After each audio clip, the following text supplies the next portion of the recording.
هلا بدك تتعلم اليالنجي؟ ايه. اوكي، في عندنا ملح. ايوه ماما. نعم. فلفل اسود. عملت زيادة قلت لكم بحطها بالبراد. عيد الوطني شو يعني عيد التحرير. اخذ على لساني عيد الوطني. هلا العيلة كلها لبست، فرجيني بابا. اوه غير شكل. يمكن امبارح نسينا نحسب حساب محمد، عم في بلوزة ناقصة للبنات، ما في غير بلوزة. هون حتى دانا اطلعي من الجهة الثانية. اطلعي من الجهة الثانية، ما خرجت تفتحي الباب انتي. لو نط على حط زيت، حط بيشارك ابن حميد. هي مسكرة. عرفتيها انت هذيك وشوية ملح، عرفتيها؟ ايه دوامة، لأن الملح عندها ما بملح، أنا هيك عرفت. بس لما هذيك المرة ما حطيت. شوفي اقسم بالله لعبني. دبس الرمان هي مو مسح للبنات. أهم شيء دبس الرمان. إيه هلا ماما ما بتحط دبس رمان كثير. انت بتعرف انه اخوي بيعرف اللي في يالنجي، يعمل كبه وسمبوسك.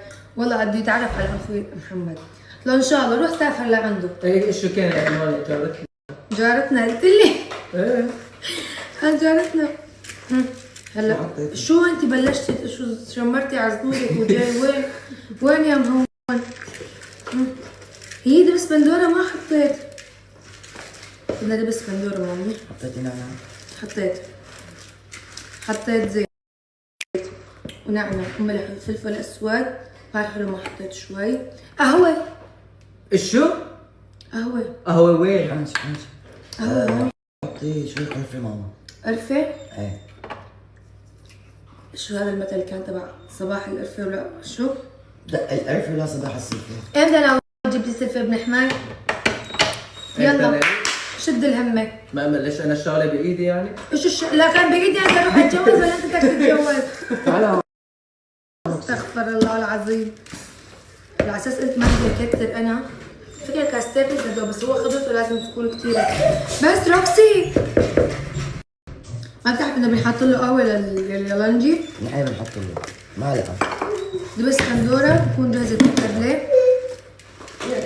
خلص يا ماما. هلا ببلش لف. رح تاكل يالنجي بحياة عمرك ما اكل منه. والله صار لي زمان ما لقيت اليالنجي عند يالنجي.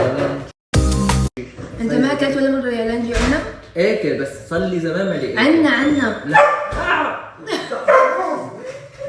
شاف خطة.